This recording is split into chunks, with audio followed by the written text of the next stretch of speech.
그의 거친 손이 제 허리를 감쌀 때 오랫동안 잊고 있던 떨림이 온몸을 휘감았습니다. 숨소리가 가빠지고 눈빛이 마주치는 순간 저는 알았죠. 이미 늦었다는 걸, 돌이킬 수 없는 선을 넘어버렸다는 걸. 하지만 그 순간 저는 멈출 수 없었습니다. 지금부터 중년의 아픈 사랑 이야기를 들려드리려 합니다. 시작하기 전에 구독과 좋아요 한 번씩 눌러주세요. 감사합니다. 제가 마지막으로 미용실 문을 잠글 때 손이 덜덜 떨렸습니다. 25년 동안 제 전부였던 작은 미용실이었거든요. 하지만 경기가 어려워지고 건물마저 철거되면서 더 이상 버틸 수가 없었어요. 거울 앞에 서서 마지막으로 제 모습을 바라봤죠. 52살의 지친 여자가 그곳에 있었습니다.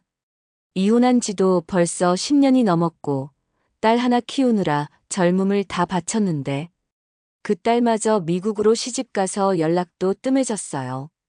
엄마 미안해. 바빠서 자주 못 연락해. 딸의 마지막 전화 통화가 떠올랐습니다. 시차 때문인지 목소리가 멀게 들렸어요.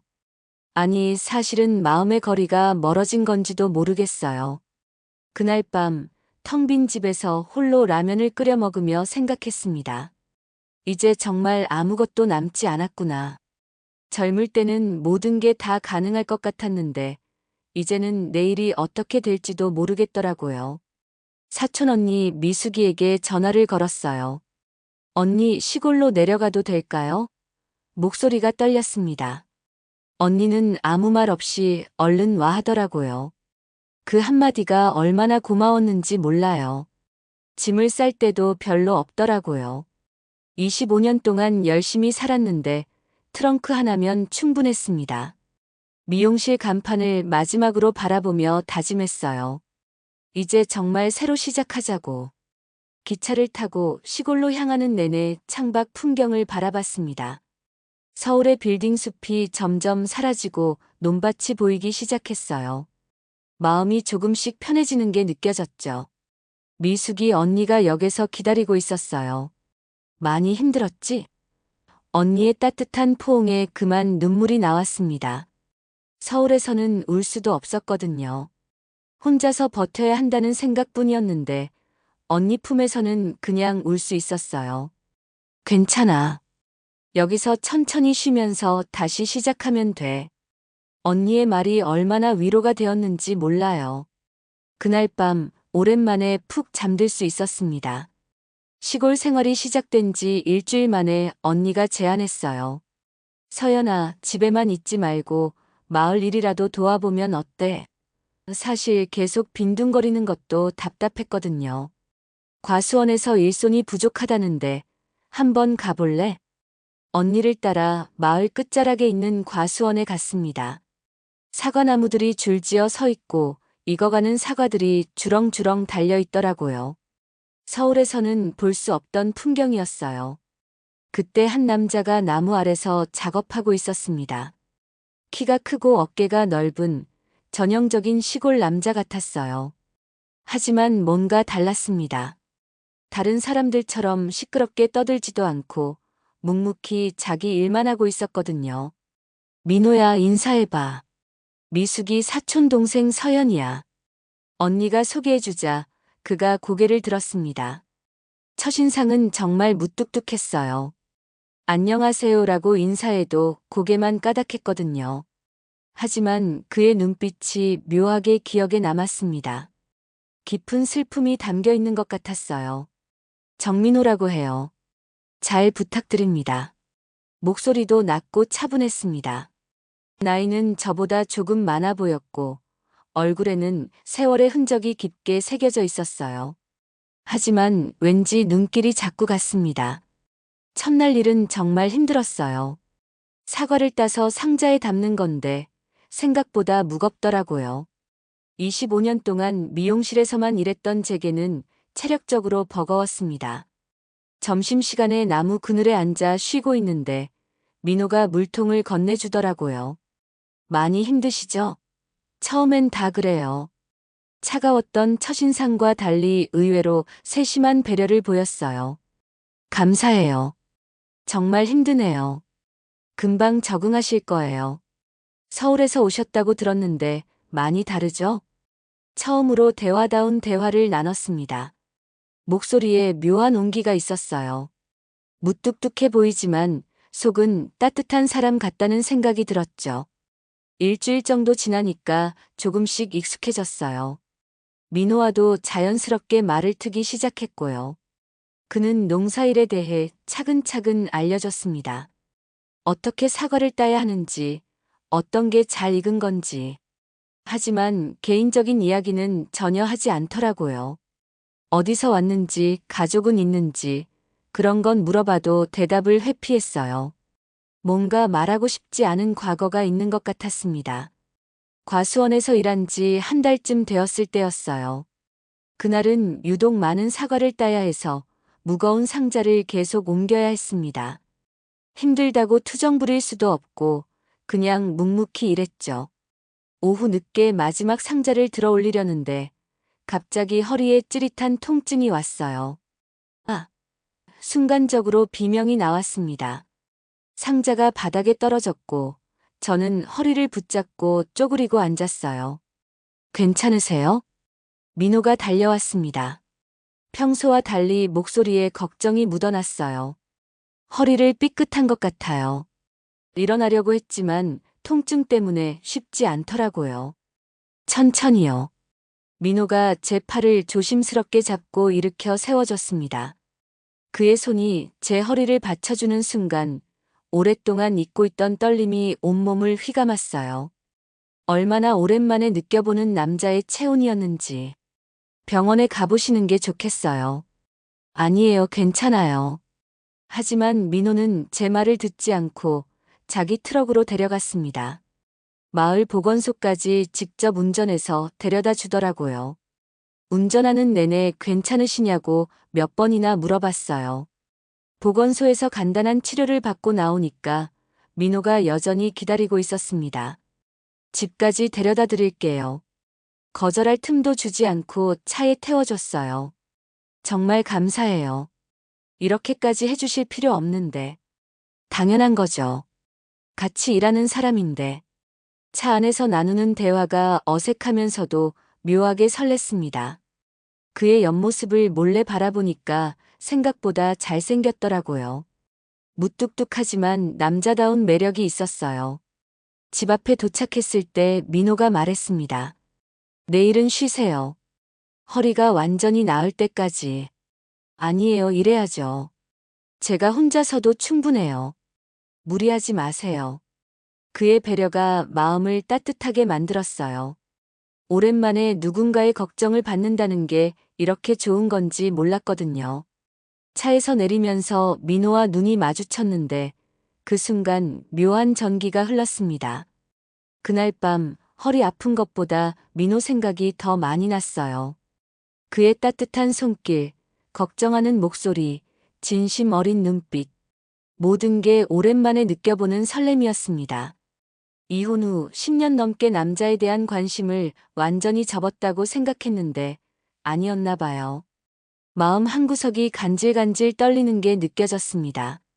하지만 동시에 걱정도 됐어요. 나이도 이런 나이에 무슨 연애를 한다고. 더군다나 시골 마을에서 소문이라도 나면 어떻게 하나 하는 생각도 들었거든요. 허리가 나은 후 다시 과수원에 나갔습니다. 민호는 여전히 저를 세심하게 챙겨줬어요. 무거운 건 대신 들어주고 쉬라고 자주 이야기하고 그런 배려가 계속 마음에 남았죠. 어느 날 오후 민호가 잠시 마을에 볼 일이 있다고 나간 사이 창고에서 도구를 찾고 있었어요. 그런데 선반 뒤에서 낡은 사진 한 장이 떨어졌습니다. 사진을 주워보는 순간 가슴이 철렁했어요. 젊은 민호와 예쁜 여자 그리고 10살 정도 된 남자아이가 함께 웃고 있는 가족 사진이었거든요. 행복해 보이는 세 사람의 모습이 선명했습니다. 뭘 보고 계세요? 뒤에서 민호의 목소리가 들렸어요. 깜짝 놀라서 돌아보니까 그의 얼굴이 굳어 있었습니다. 사진을 본 것을 들킨 거죠. 죄송해요. 그냥 떨어져서. 민호가 다가와 사진을 받아들었습니다. 한참 동안 사진을 바라보더니 깊은 한숨을 쉬었어요. 제 가족이었어요. 과거형으로 말씀하시는 건 8년 전에 교통사고로 세상을 떠났습니다. 충격적인 이야기였어요. 민호의 목소리에는 깊은 슬픔과 죄책감이 묻어났습니다. 그날 저는 회사 야근 때문에 약속을 지키지 못했어요. 아내와 아들이 저를 기다리다가 그만. 민호의 눈에 눈물이 고였습니다. 평소 무뚝뚝하던 모습과는 완전히 달랐어요. 상처받은 남자의 진짜 모습이었죠. 제가 함께 있었다면 사고는 일어나지 않았을 거예요. 제 잘못입니다. 아니에요. 민호 씨 잘못이 아니에요. 저도 모르게 그의 손을 잡고 있었습니다. 얼마나 혼자서 그 죄책감을 견뎌왔을지 상상이 됐거든요. 그래서 이곳으로 오신 거예요? 네. 도시에 있으면 자꾸 그날이 생각나서 여기서 혼자 살아가는 게 제게는 벌이라고 생각했어요. 민호의 고백을 들으니까 가슴이 아팠습니다. 8년 동안 혼자서 그 무거운 짐을 지고 살아왔던 거예요. 그래서 다른 사람들과 거리를 두고 지냈던 거구나. 이제 알았으니까 저한테서 멀어지셔도 돼요. 저는 이미 끝난 사람이에요. 그런 말씀 마세요. 제가 민호의 손을 더 꽉 잡았습니다. 그 순간 두 사람 사이에 묘한 기류가 흘렀어요. 서로의 상처를 알게 된 순간이었습니다. 저도 제 이야기를 털어놨어요. 이혼 후 혼자 딸을 키우며 살아온 이야기, 모든 걸 잃고 이곳에 온 이야기를. 민호는 조용히 들어주었습니다. 그날부터 두 사람의 관계가 달라졌어요. 서로의 아픈 과거를 알게 되니까 더 가까워진 느낌이었습니다. 민호의 과거를 알게 된 후 저희는 더욱 가까워졌습니다. 과수원에서 일할 때도 자연스럽게 도시락을 함께 나눠 먹고 작은 이야기들을 주고받았어요. 서연 씨는 미용실 일이 그립지 않으세요? 가끔은 그립죠. 손님들과 이야기하는 게 재미있었거든요. 여기서도 미용실 하시면 어떨까요? 마을 사람들이 좋아할 텐데. 민호의 제안이 의외였어요. 그동안 미래에 대해 생각해 본 적이 없었거든요. 어느 날 저녁 집에서 반찬을 여러 개 만들었는데 너무 많이 해서 민호에게 나눠주고 싶어졌어요. 용기를 내어 그의 집으로 찾아갔습니다. 이렇게 와주셔서 고마워요. 들어오세요. 민호의 집은 생각보다 깔끔했어요. 하지만 어딘가 쓸쓸한 느낌이 들었습니다. 가족의 흔적은 어디에도 없고 필요한 것만 딱 있는 집이었어요. 혼자 사시니까 제대로 된 반찬을 못 드시잖아요. 정말 감사해요. 혼자서는 라면이나 간단한 것만 해 먹었거든요. 반찬을 내놓으니까 민호가 정말 맛있게 먹더라고요. 그 모습을 보니까 마음이 뿌듯했습니다. 막걸리 한 잔 하실래요? 민호가 막걸리를 가져왔어요. 오랜만에 마시는 술이었습니다. 조금씩 취기가 오르니까 마음도 편해지고 대화도 자연스러워졌어요. 서연 씨, 여기 와서 행복하세요? 예전보다는 마음이 편해요. 특히 민호 씨를 만난 후로는 제가 한 말에 민호의 표정이 변했습니다. 눈빛이 달라졌어요. 저도 서연 씨가 있어서 많이 달라졌어요. 오랫동안 잊고 있던 감정들이 다시 살아나는 것 같아요. 민호가 천천히 제게 다가왔습니다. 심장이 빨리 뛰었어요. 이런 상황은 정말 오랜만이었거든요. 서연 씨. 그의 목소리가 떨리고 있었어요. 저도 숨이 가빠졌습니다. 두 사람 사이의 거리가 점점 가까워졌어요. 민호가 제 뺨을 조심스럽게 어루만졌습니다. 이래도 될까요? 허락을 구하는 눈빛이었어요. 저는 고개를 끄덕였습니다. 그의 입술이 제 입술에 닿는 순간 오랫동안 잊고 있던 떨림이 온몸을 휘감았어요. 부드럽고 따뜻한 키스였습니다. 그날 밤 저희는 서로의 외로움을 달래며 함께했습니다. 오랜만에 느껴보는 사랑의 감정이었어요. 민호의 품에서 정말 행복했습니다. 새벽에 잠시 깼을 때 민호가 저를 바라보고 있더라고요. 후회하지 않으세요? 전혀요. 오히려 행복해요. 하지만 마음 한구석에는 불안함도 있었어요. 이 감정이 지속될 수 있을까? 마을 사람들이 알게 되면 어떻게 될까 하는 걱정들이요. 그날 밤 이후 저희 관계는 공공연한 비밀이 되어버렸어요. 아무리 조심해도 마을은 좁았거든요. 며칠 지나지 않아 사람들의 시선이 달라지는 게 느껴졌습니다. 서울에서 온 여자가 호랍이 꼬신다더라. 나이도 그런 나이에 채통이 있어야지. 슈퍼에 갔을 때 들린 수군거림이었어요. 모른 척했지만 가슴이 아팠습니다. 저를 위해 민호까지 같이 욕먹는 게 싫었어요. 민호도 눈치채고 있었어요. 과수원에서 일할 때 예전같이 자연스럽지 못했거든요. 사람들의 시선을 의식하는 게 느껴졌습니다. 민호 씨, 저 때문에 힘드시죠? 무슨 말씀이세요? 사람들이 뭐라고 하는 거 알아요. 제가 물러날게요. 서연 씨. 하지만 저는 이미 마음을 정했어요. 민호가 상처받는 모습을 더 이상 볼 수 없었거든요. 그날부터 일부러 거리를 두기 시작했습니다. 과수원에 나가는 시간을 바꾸고 민호와 마주치지 않으려고 했어요. 그가 말을 걸어와도 대답을 짧게 하고 개인적인 이야기는 아예 하지 않았습니다. 민호는 이유를 모르겠다는 표정이었어요. 왜 갑자기 이렇게 변했는지 물어봤지만 대답하지 않았습니다. 그의 상처받은 눈빛을 보는 게 너무 괴로웠어요. 제가 뭘 잘못했나요? 아무것도 잘못하지 않았어요. 그냥 저희는 여기까지인 것 같아요. 차가운 말을 할 때마다 제 마음도 찢어지는 것 같았습니다. 하지만 이게 민호를 위하는 길이라고 생각했어요. 며칠 후 언니 미숙이가 저를 불러서 이야기했어요. 서연아, 무슨 일이야? 민호가 요즘 완전히 달라졌다는데. 별일 없어요, 언니. 마을 사람들 말 때문에 그러는 거야? 그 사람들은 원래 할 말 없으면 남의 이야기하는 거야. 언니는 모든 걸 알고 있었어요. 하지만 저는 이미 결정한 일이라고 했습니다. 그날 밤 민호가 집으로 찾아왔어요. 취한 상태였습니다. 서연 씨, 저한테 말해주세요. 제가 뭘 잘못했는지. 취하셨어요. 들어가세요. 사람들 말 때문인가요? 저는 상관없어요. 서연 씨만 괜찮다면. 하지만 저는 문을 열어주지 않았어요. 민호의 술 취한 목소리가 계속 들렸지만 참았습니다. 그가 돌아간 후 혼자 펑펑 울었어요. 사랑하는 사람을 아프게 하는 게 이렇게 괴로운 줄 몰랐습니다. 일주일 동안 민호를 피하고 지냈는데 어느 날 갑자기 과수원에 나오지 않더라고요. 처음에는 제가 거기 있으니까 피하는 줄 알았는데 이틀째도 안 나타났어요. 걱정이 되기 시작했습니다. 아무리 서먹해졌다고 해도 몸이 아픈 건 아닌지 신경이 쓰였거든요.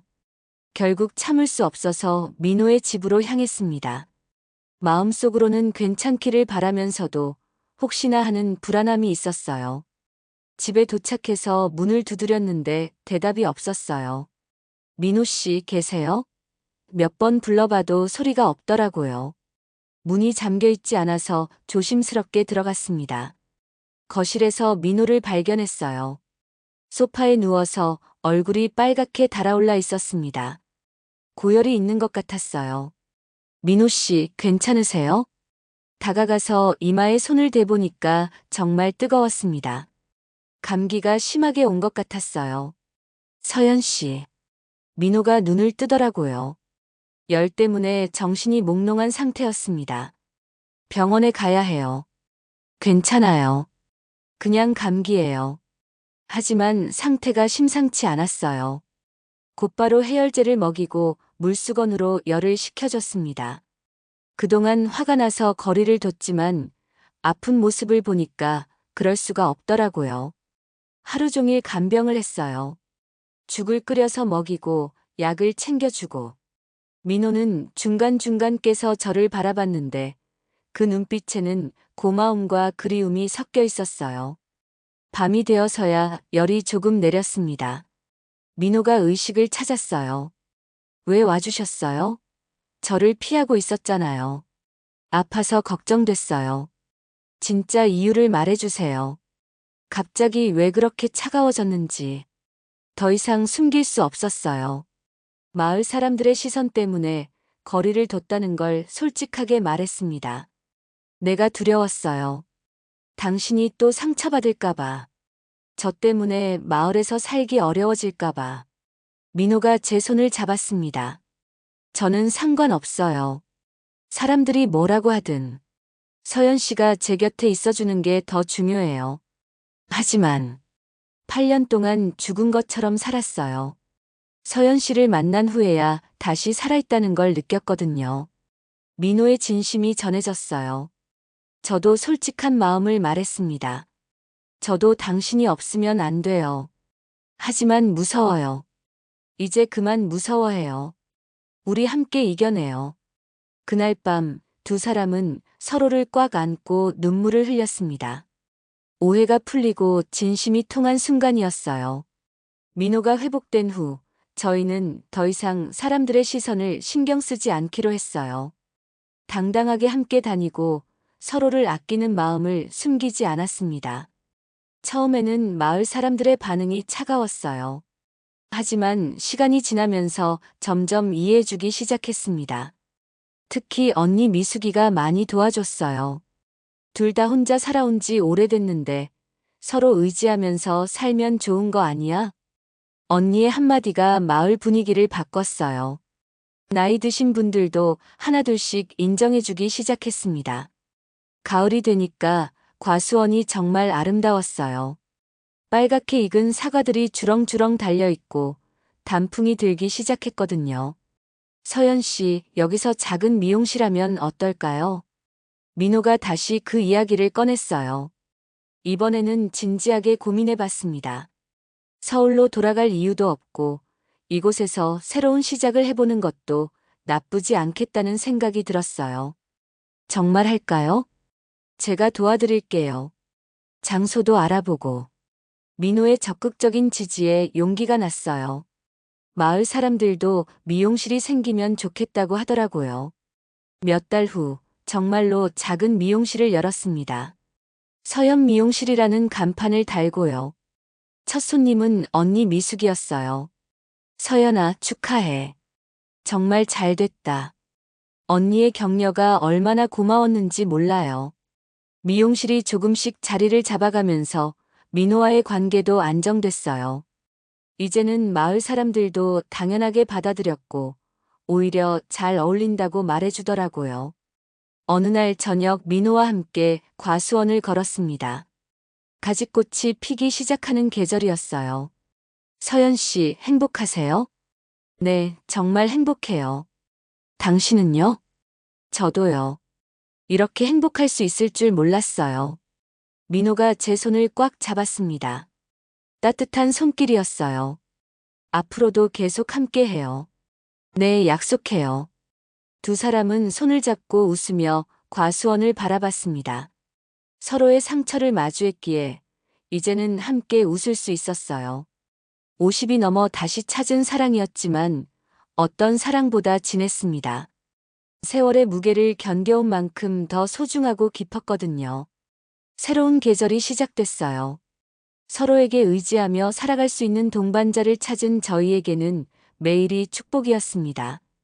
은빛 로맨스 이야기들을 계속 보시려면 구독과 알림 설정으로 함께 해주시고 좋아요, 응원해주세요.